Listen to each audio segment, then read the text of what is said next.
Llegó el profesor Jorge Artel, a quien recibimos en la Universidad del Atlántico, cuando yo me colaba, apenas con cuarto de bachillerato, y me colaba allá y me metía en el salón Julio Blanco y lo recibían los muchachos. Así vimos también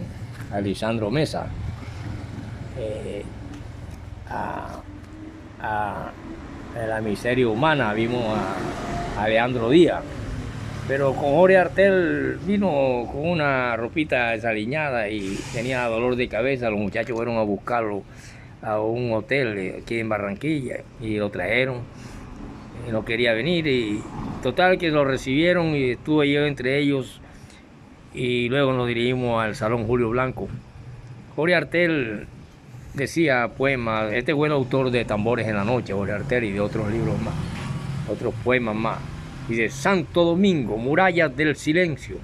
donde el caballero de la Virgen duerme, solitario, su faz forjada en hierro, musicalizada de palomas, y aún perdura la ceiba legendaria que se apoya en el tiempo como esperando la llegada de otras carabelas. Jorge Artel. Y en esta cuestión de música y armas,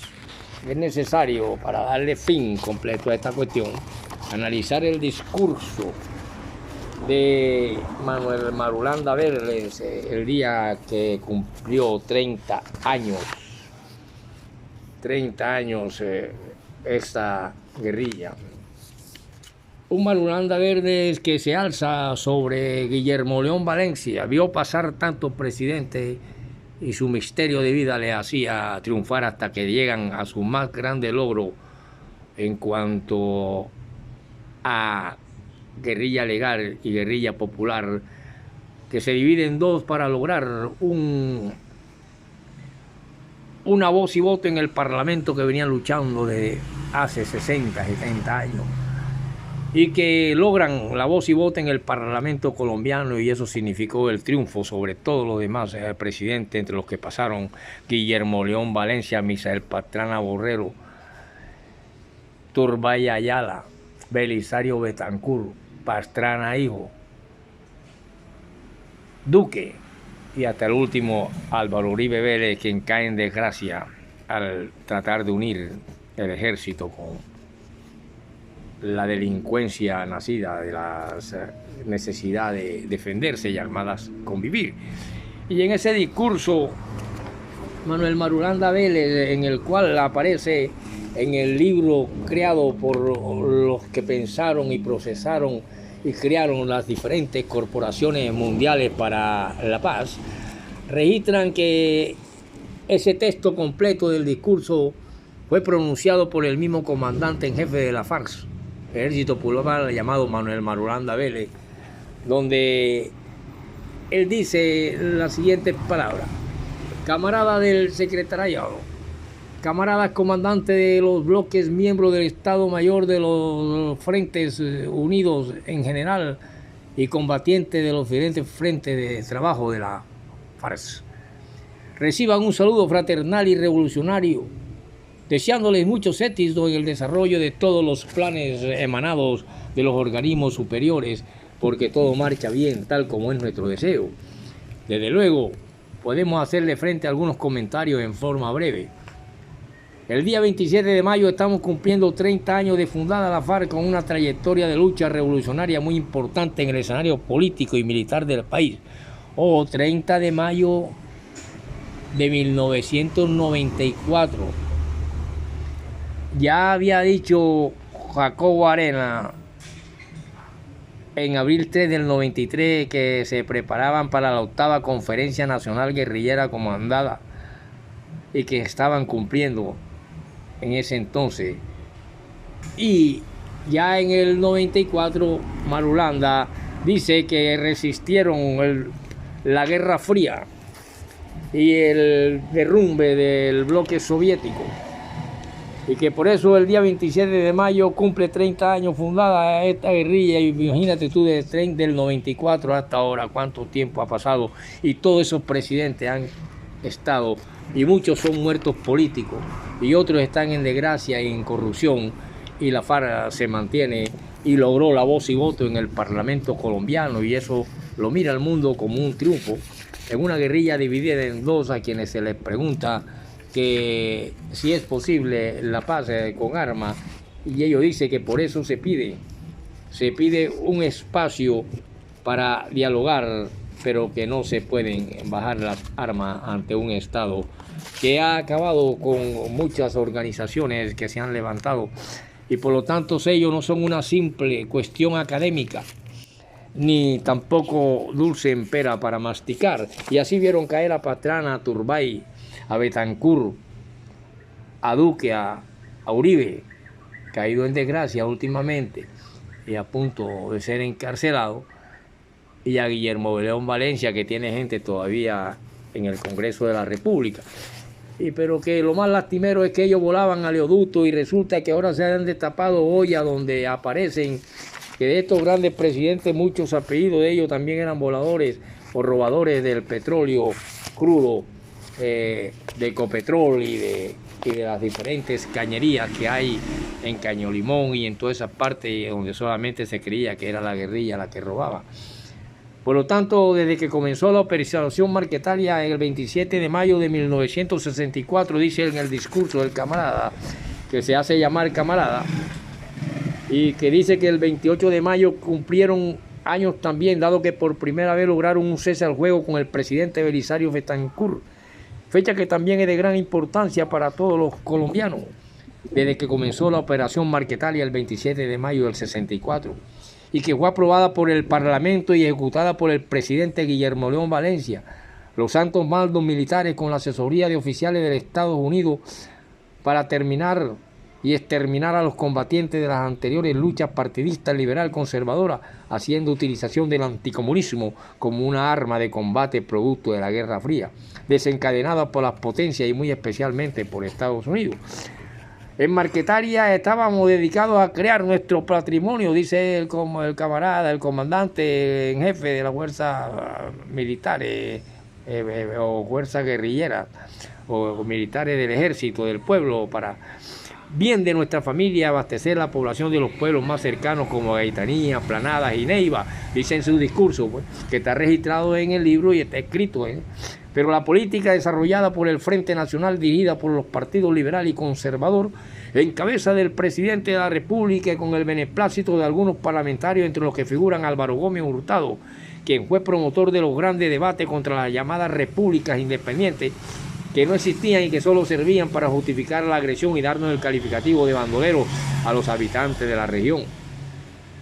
Cuando nosotros fuimos informados por varias fuentes muy serias sobre la inminente operación militar de la región, nos dirigimos a todo el pueblo colombiano, a través de los representantes en el Parlamento, al gobierno nacional, a los gobernadores, a la iglesia, a las organizaciones sindicales, a los movimientos cívicos, a los intelectuales franceses, a la Cruz Roja Internacional, en fin, a todas las personalidades democráticas y progresistas. Mejor dicho, golpeamos en todas las puertas para que nos escucharan y así impedir la guerra que a nadie le convenía, más aún cuando apenas acabábamos de terminar una larga lucha partidista.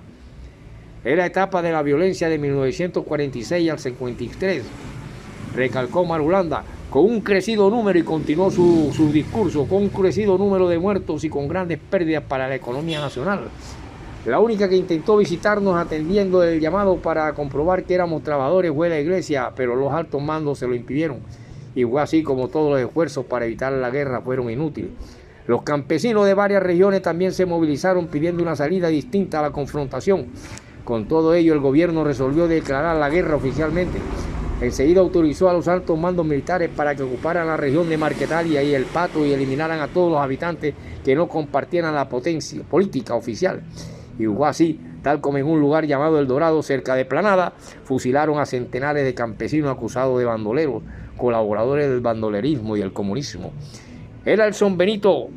y era el siempre run run de la cuestión comunista para acabar con el descontento y así negar la garantía que todos los ciudadanos necesitaban. Nosotros queríamos evitar esta confrontación para bien de todo el pueblo colombiano, pero no tuvimos la fuerza necesaria para evitarla. Hoy los únicos responsables de lo que está pasando son el alto mando militar, el Parlamento, el presidente Guillermo León Valencia, porque estaban enseñoreados con los éxitos en la lucha contra el bandolerismo. ¿Y por qué vamos a confundir a excombatientes con bandoleros? era carecer de toda responsabilidad y análisis de la verdadera realidad que estábamos viviendo en la región, cuando combatientes y habitantes de todas las regiones nos confundíamos unos y otros en la lucha por lograr que el gobierno nos facilitara toda la clase de créditos y ayudas para mejorar las condiciones de vida de toda la comunidad y campesinos a nuestros alrededores. Nosotros teníamos relaciones con el comercio para venderle y comprarle. Algunos pertenecíamos a juntas de mejoras públicas, otros a juntas pro carretera, otros trabajaban en obras públicas, juntas pro construcción de casas parroquiales. En fin, todo el mundo trabajaba en su propio bienestar y mejoramiento de las condiciones de vida de sus familiares. Esto éramos nosotros, y esto fue lo que equivocaron los altos mandos militares cuando decidieron atacarnos, prestándonos oídos sordos al clamor de la gente para que no lo hicieran, y actuaron a nombre de la Constitución y las leyes, que por la independencia, como si se tratara de luchar contra un país que les había quitado un pedazo de tierra,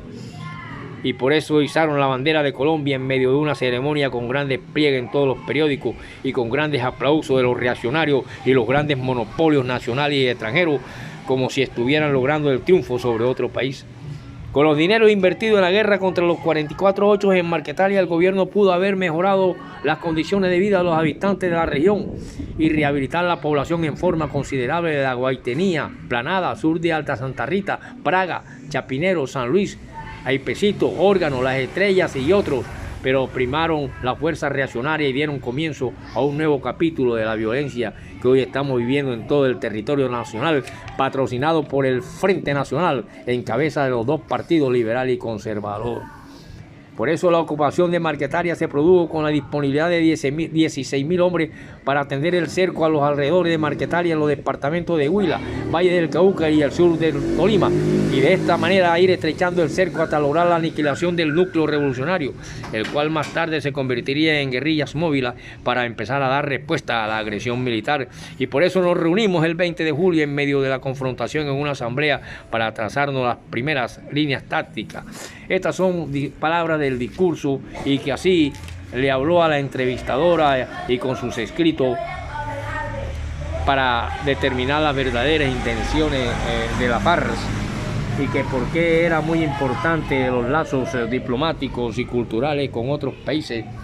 como son Venezuela, República Dominicana y otros países, porque precisamente en los años 60 todos vibraron con las composiciones dominicanas de Papa Molina y su gran orquesta de San José, que alzaron el Congo de Oro en el Festival de Orquesta del Carnaval en Barranquilla. Y entre todo ello también podemos hablar del difundido María Frometa Ruiz de la Villos Caracas Boy, que fundó en 1940, y que todo ello hicieron arreglos, y estas agrupaciones venezolanas venían con sus artistas de la dramaturgia y artistas musicales y actores, pero que hubieron a través de esta Villos Caracas Boy más de 100 composiciones de autores colombianos que hacen parte del repertorio de Villos, entre los que se destacan La Casa de Fernando y Rico Merecumbé de Francisco Pacho Galán, Fiesta en Corralea de Rubén Darío Salcedo, La Pilandera, Palmira Señorial y Navidad Negra de José Barro, Tingo al Tango de Eliseo Herrera, Amaneciendo de Adolfo Echeverría, Se va el Caimán de José María Peñaranda, Carmen de Bolívar de Lucho Bermuda, 3 de 6 de Gilardo Montoya, Tambores de Carnaval de Tercita Forero y Micali Bella de Carlos Vidal. Estas orquestas en el Festival de Barranquilla desde mucho tiempo, y desde 1969 tuvo como primer ganador del Congo de Oro a este inolvidable maestro, a su orquesta de Contera, y aunque ese año no estuviera en el carnaval, los ahijados con Cuco y Martín Baloy la botaron del estadio con su versión Se va el Caimán. Por lo tanto, la cultura y la diplomacia debe primar cuando se alza la bandera de la paz para poder convivir, porque realmente estos grupos, y este grupo llamado FARC, atacado y tratado de ser exterminado en el pasado hasta con bombas de pimienta, y con bombas que deben ser para otros países cuando los enfrentemos, se le cayeron a unos simples guerrilleros que dormían y enfermos más de 40 bombas, 20 bombas, 30 bombas en épocas del gobierno paramilitarista y terrorista llamado el gobierno de un hombre polémico llamado Álvaro Uribe Vélez, que se ve necesidad también de armarse para enfrentarlo, pero que la cuestión política e ideológica no son cuestiones académicas, y eso es lo que recalcó Marulanda, que ya hoy en día murió, pero todavía continúan vivos y lograron el gran triunfo de tener voz y voto en el Parlamento colombiano. Y lo demás queda en opinión de ustedes. El profesor Robinson les explicó, le dio el discurso, que es más largo, muy largo, pero que aquí se recogió apenas algunas cositas, y para poder hablar de esa barranquillera Teresita Forero en República Dominicana, donde cantó Quisqueya, linda perla de nuestros mares.